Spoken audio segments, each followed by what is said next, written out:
Heard it. Excellent, thank you. So today we have three people from Vonage here, myself, Dwane, and Clarice. We're going to present, so each person is going to introduce themselves at their time of speaking. So first it's going to be me. So I have a quick intro in Japanese for you about myself.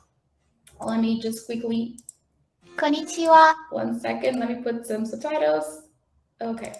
私の名前はアマンダ・カバラロです。私は Vonage 社の Developer Advocate で音声技術のコンテンツを作成しています。皆さんがテクノロジーの世界で最も興味があることは何ですか？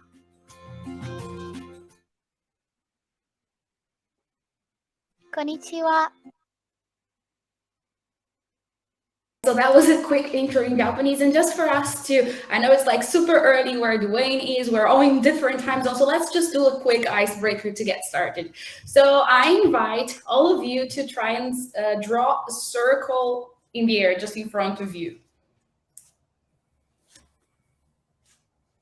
Okay, did you try it? So was it clockwise or counterclockwise? Just do it one more time so you don't get confused. Okay, so let's see. So probably if you are originally from Japan, you did it clockwise. If you're from somewhere else, maybe you did counterclockwise. Was that correct or not? Correct?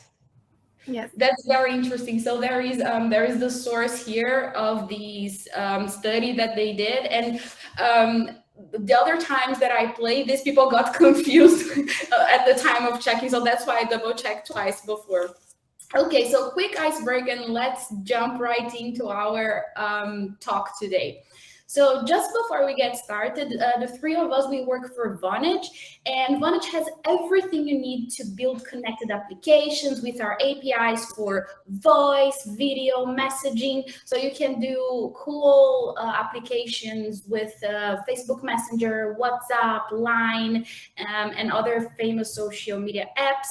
So whether you want to make and receive phone calls with code, reach users across multiple platforms, we have what you need. So it's easy to integrate with these platforms that I told you about, and you can have the experience on mobile and web.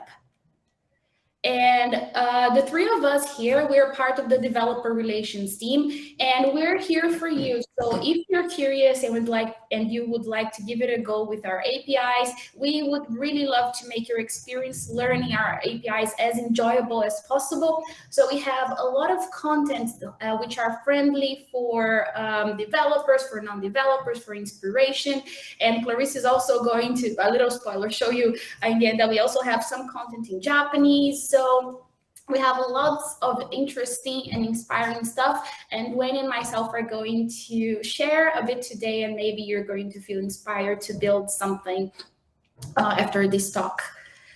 So I have my first talk, which is about 11 minutes, and then it's going to be Dwane. And then after the two talks, if you have any questions, we're going to take questions at the end.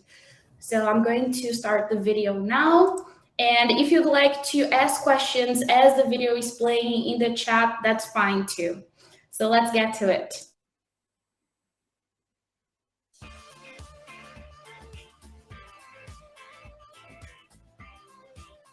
Hi, I'm Amanda Cavallaro. Today I'd like to share with you how Firebase helped me land my dream job as a developer advocate at Vonage.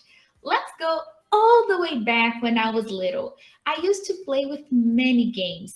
That helped me learn incremental levels of difficulty and ultimately being more interested in problem solving. I also had a computer at home because my dad used to work with computers, write software programs. We had a lot of experiences playing games and building things together on the computer. At the age of 9, I had the opportunity to use my HTML and CSS knowledge to build an online community to talk about the thing that was my biggest interest at the time, Japanese animation. I created a community that people could talk about Sailor Moon no matter where they were in Brazil. Interesting fact, my nickname at the time as a webmaster was Chibi Chibi BR, and up to this date, people still call me Chibi. I was just fascinated by the power of community. The fact that someone like me from a small city in Brazil could connect with people from all over my country to talk about our shared common topic of interest is truly amazing. I feel just so lucky that today I joined my passion for creating, building things, computers, programming, and community working as a developer advocate. Let's see how Firebase helped me get there. So I've hosted a great number of events in my life. There was a time that we were hosting events in London, and the Firebase one, we used to meet once a week, and the room was just full of people. The venue was crowded. You could see people moving their chairs, the whiteboards. They were really eager to learn and to build things together. A second event that I remember is we were hosting many series of events, and we had hosted the previous one that took 9 weeks. And we thought, how could we do something that's going to be interesting, that people could get something out there in just a month? At the time, my colleagues, Duncan and Stefano, and myself were working with React. So we thought, let's do something with React. But how could we do something that we don't really have to worry about the infrastructure that much? After all, it's just 1 month. So we all agreed to use Firebase. So the attendees were able to create a website, to store data, to publish everything they had done in just a month. It was a lot of learning, and people really took something home with them. It was incredible, and we could notice that using Firebase has been a constant in our events. Community is very important to me. I've organized, spoken, and attended at a great deal of meetups and conferences. I gave a talk at the last in-person Firebase Summit. It was such a lovely community. It just made me feel valued and that I belonged there. It also gave me more visibility so I could share my free courses and the things that I was building with people back then. I had the opportunity to network, to meet with new people. They had many arcades, games, and activities that you could do there. And I just interacted with so many people from all over the world. Also, the announcements on the keynote, people were all eager to see the new things that were going to be announced. So it's just really lovely, and the energy is so nice. And I feel like I belong in this community. And speaking of the last Firebase Summit, it was really rewarding to me because right after I gave my first talk of the day, someone from the audience reached out to me and said they had the same idea, even though they didn't even live in the same country as me. So we talked about it, we shared experiences, and they said that I had inspired them to someday give a talk in public as well. And I said, why not today? So join me for the second round for this presentation and come and share your idea with the public. So I was thrilled to know that I was part of someone's life, that I facilitated the very first talk of their life to happen. This is the kind of magic that happens during the Firebase Summit, really. I've had a calling to support and to help people out, but my time was limited. I had a day job. I had many communities that I was supporting. So oftentimes I struggled that I had too many ideas, but not enough time to implement them. You can imagine it's time consuming to see if things are doable, feasible, because you have to spend a lot of time building the infrastructure that will hold the core of the business. But really, Firebase helps me shorten the time between an idea and the proof of concept. It provides me with a framework and components that make my life easier and the development time shorter. Also, you have the opportunity to choose the programming language and SDK that work best for you. For instance, John Skita and I, we built a mentor search action fulfillment code using a serverless approach together, and we also use Firestore to persist our data. He wrote his fulfillment in .NET, I wrote mine in Node.js, and we both achieved the same thing. When I was just in the beginning of my learning with Firebase, I was at the conference. I saw Puff in a yellow Firebase t-shirt. I reached out, I asked for help. He spent many hours helping me out. This type of experience can be seen not only in events, but also in various platforms online. If you go on Stack Overflow, GitHub, many other forums, if you go on Twitter, you can see that there is a lot of momentum in the past years. People are using, they're excited about it. They're excited about the new things which are being announced each year. So it's really a very nice community to be part of. Also, if you like social media, if you go on Instagram, Twitter, LinkedIn, you can see tons of things that people are doing out there. And if you'd like to see code snippets, I have created some courses. I have accessed courses that other people have created on the internet. You can see that people are actively using, participating, and being part of the story. I'm very excited about what's going to come next. And what kind of projects can you build? Let me share some of the ones that I've been building along the years. Interestingly enough, all of my pinned projects on GitHub, 100% of them currently use Firebase. I didn't do this just for this presentation or anything like that. I can really see how much I've been using Firebase along the years. I've created a bunch of projects with a serverless approach. I created the chatbot for my wedding using Cloud Functions, also a karaoke action during the International Women's Day events that we had. Also, I've hosted websites using Firebase hosting, the mentor search action that I talked to you about, HTML and CSS playground using React and Firebase.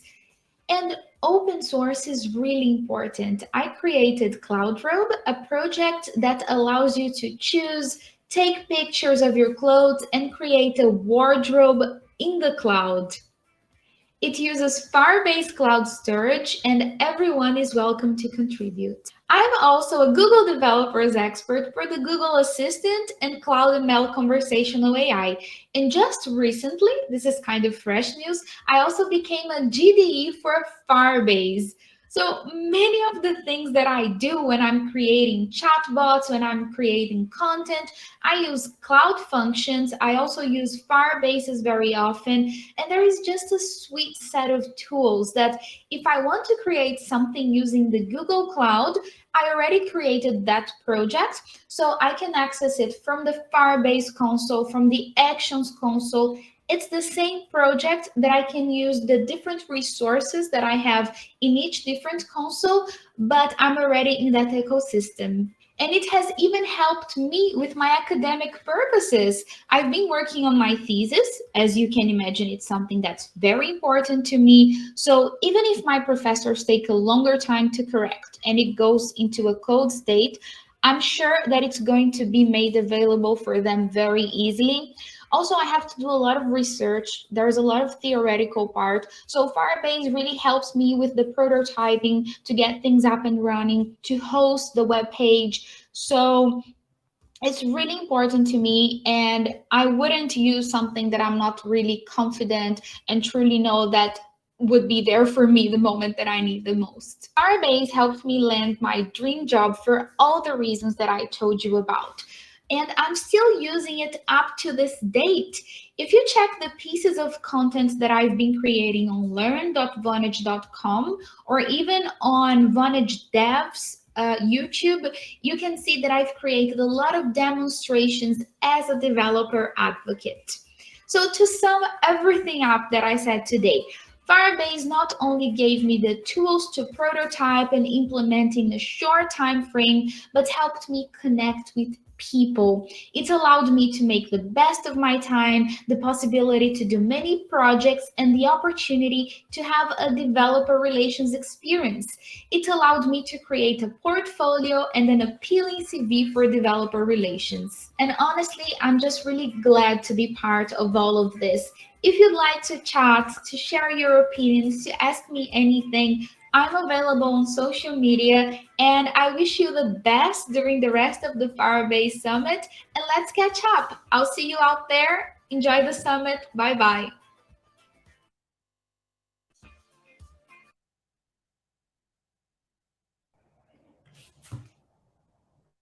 So I gave you some ideas and I hope it inspired you to create some other cool stuff. And if you'd like to create an account with Vonage, we are giving away 10 euros for you to get started. So if you register and apply this coupon, maybe we could paste it here in a second. So if you create an account and then paste it in this coupon code, it's going to apply 10 euros for you. So if you go on the dashboard, you're going to see on the left under your name something that looks like this with coupons. Then you click it and you're going to apply this coupon code in there, and then you can see the balance is going to be changed here on the top left. With that, I'm going to pass the word to Dwane. And whilst he's going to start sharing his screen, just so you know, Clarice added the coupon code here in the chat and also the link for you to sign up. So, and also we have a website called learn.vonage.com that you can see many ideas that you can do in there. I see Dwane has his slide up, so I'll give him the stage. Cool. Thank you very much, Amanda, and thank you all for having us. Appreciate being here. And so, hi, I'm Ohio. That's pretty much as much Japanese that I can get away with without sounding too horrible. So, but I'm Dwane. What was it? See, that I already messed up. So, but again, I'm Dwane. I make decisions, as a lot of us do. But today I'm going to talk about some decisions around cloud functions for Firebase that I use whenever I create an application. So really quickly, cloud functions are little like instances of Node servers that are they're written in Node, and you write your functions in Node. And initially they're asleep until you ask them to do something.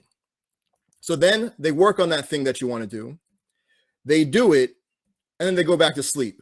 So kind of like me, pretty much. Next, so there's many different ways of being able to wake up your cloud function.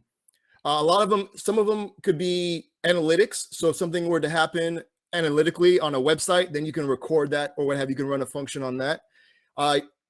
Different changes to your database. So either, real-time database or Firestore, you can set up functions to kind of wake up and do something when a certain action happens. Also like scheduling. So you can set them up to run so often, repeatedly. But today we're going to talk about when you can have them do something to respond to a request. And so now functions has two things that you can use to respond to a request.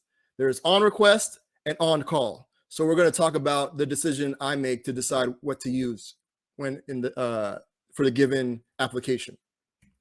So I'm a big fan of demos, so we're going to see a lot of demos.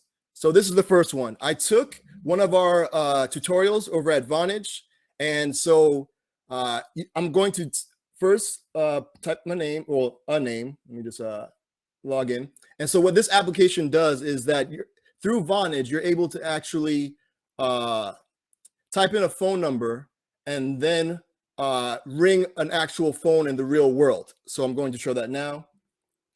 I'm hiding my number because I don't know y'all. So, but if you want to talk, we can talk on Twitter, if anything. All right. And then let me see, my phone here should ring at some point. Oh, I totally dialed the wrong number. Okay. You probably can't, I don't know if you could hear that, but it told me that I dialed the wrong number.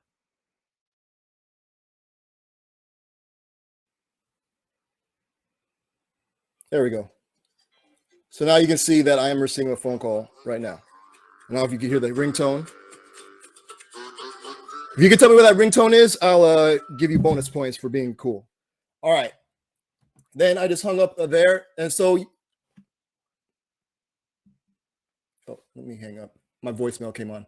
All right, and so I have a bunch of logs here, and that'll become important later. All right, back to the demo. So now what I'm utilizing there are webhooks. And for people that may not know what webhooks are, they're kind of a way, instead of continuously asking like a third-party service, hey, are you ready? Are you ready? Do you have that thing? Are you ready? Do you have that thing?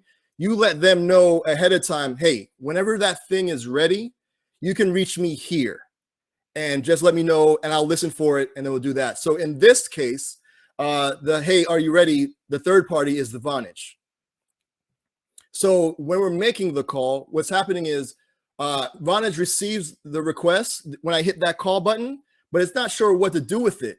So we gave it, when we set up the application, where on our server, which is through Cloud Functions, like, hey, when you get this request, go to this place we told you about, which is our Cloud Function, and ask for instructions. Our Cloud Function spins up and it's like, oh, okay, I got this thing. And then responds back with what we call an NCCO, which is the set of instructions on how to handle that call. So I don't know if you could hear it, but it said, please wait while we connect you, and then it'll actually connect the number. That's all in the NCCO. Cool. Now, during the call, whenever Vonage gets some information about the call, like when it got picked up, when things got hung up on, all the different transfers that happened during a phone call, that's what was in the logs. So as we're getting that details, Vonage is feeding that into the Cloud Function through the webhook. And it's like, all right, here's some details that I have about this call currently happening. So webhooks, a good reason to use for on request for your Cloud Function. Now, another demo. So I created a website. I created a lot of different random websites. And one of them was a place to be able to collect all the different events that's happening around Orlando, and so people can know about them. So what it does is I have this list of groups of a bunch of different meetup groups in Orlando. And so I have a Cloud Function that, once again, you can schedule it to run every like hour. And so it goes through the list, checks the meeting API, a meetup API, and sees if there's a new event that was scheduled. And so then I kind of put them all in one place for people to check out. So a friend of mine, and then you can also like look at upcoming information about the meetup. So like meetup information, map, and all that goodness. So a friend was like, oh, hey, I'm also building an application. His was like, it was something about like taking all the different events like happening around Orlando and correlating them like basketball games. And so that you could tell if maybe you need to come earlier to a meetup because there's a basketball game and traffic is going to be horrible and there's going to be like no parking. So you can kind of say, oh, do I need to get there earlier? So I was like, sure, I can let you use my, instead of having to go through and do what I'm doing to gather all the different events. I was like, yeah, I have the events anyway. I can just get you access to it and then you can use it in your application. And if I could find my mouse, there we go. So what we did was I just created a endpoint, like a REST API endpoint that they'd be able to use from their application and just pull from the list of events that I gathered and then use it in theirs. So using a REST API, creating a REST API with your functions, you may want to use requests. So that might be a good use case for requests. Cool. Now, yet another demo. I told you there's going to be a bunch of them. So yes, another demo. This one, I took another one of our applications, like demos from Vonage, and I put it up on Firebase. So I'm using like hosting and Cloud Functions and all the different services. And so let me just create a conversation. And hopefully I don't have to log back in. It should create one. Here we go. Nice.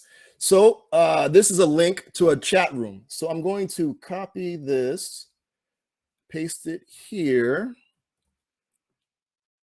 Let me log in, Alice, great name, over here as well.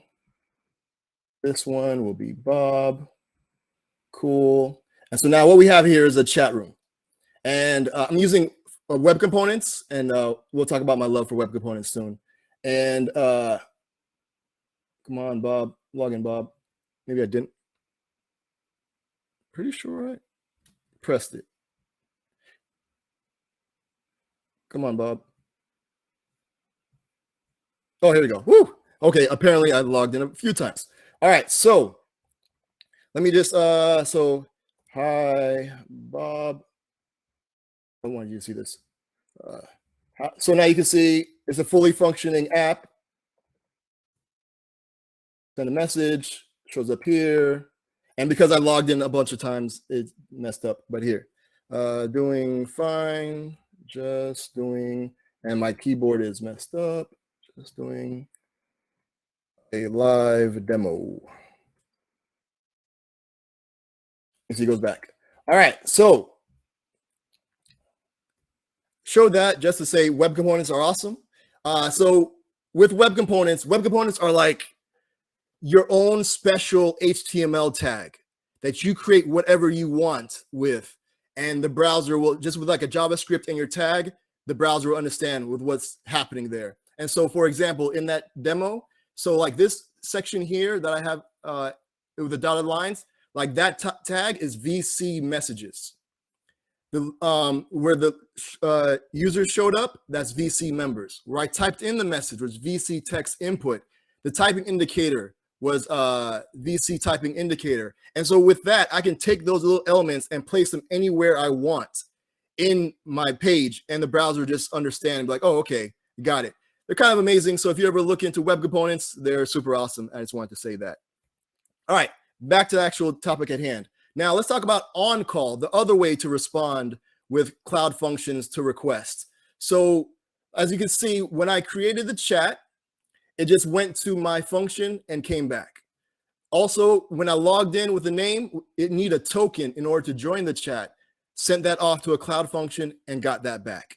Now, the thing is, with this on-call, like another application wouldn't find creating the chat or the token useful, because it only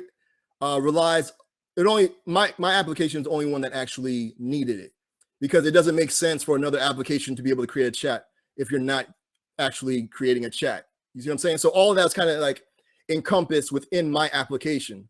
So with that saying, on requests and on call, when I think about it, the question I ask myself is the function useful outside of the application that I'm creating?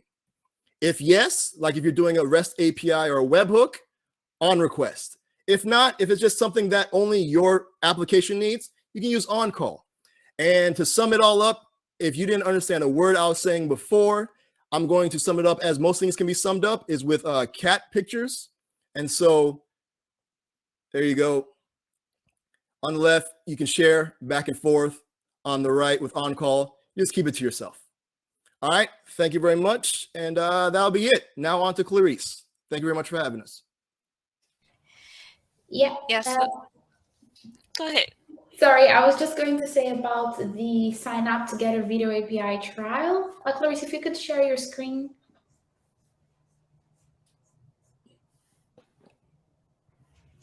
Yeah.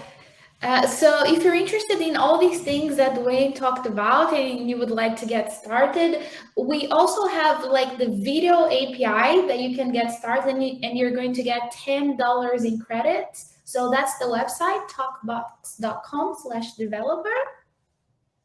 And this, on the next slide, this is a bit on how the platform looks like. So you can see you can build with different programming languages at SDKs. There are many resources and guides to get you started. And the word is yours, Clarice. Hi everyone, I'm Clarice. Watashi wa Clarice desu. I hope I got it right.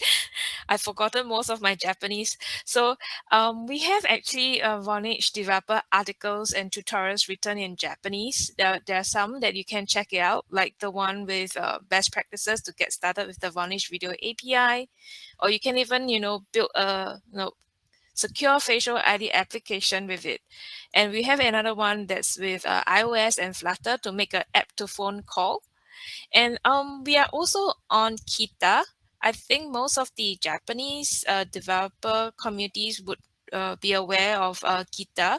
So you can follow us. We are over there, and we have lots of articles as well in Japanese on Kita. And I think just last year we also had an event calendar, and you can see some of the articles and content over in the calendar. And I think that's it. So there's some social media links if you want to follow us or find out more about what we do and our APIs. So we are everywhere on Twitter, YouTube, Twitch. Yeah, you can also email us if you have any questions. So I think we'll be sharing the slides with everyone as well. So not to worry. And lastly, we are here to take your questions if you have any. So the stage is open.